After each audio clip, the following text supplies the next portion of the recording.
తల మీద చెయ్యి వేసి బొట్టు పెట్టినా తాళి బొట్టు మెడను కట్టి బొట్టు పెట్టినా తల మీద చెయ్యి వేసి బొట్టు పెట్టినా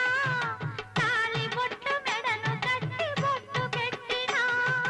సన్ని కళ్ళు తొక్కినా సప్తపదులు మెట్టినా సన్ని కళ్ళు తొక్కినా సప్తపదులు మెట్టినా మనసు మనసు కలపడమే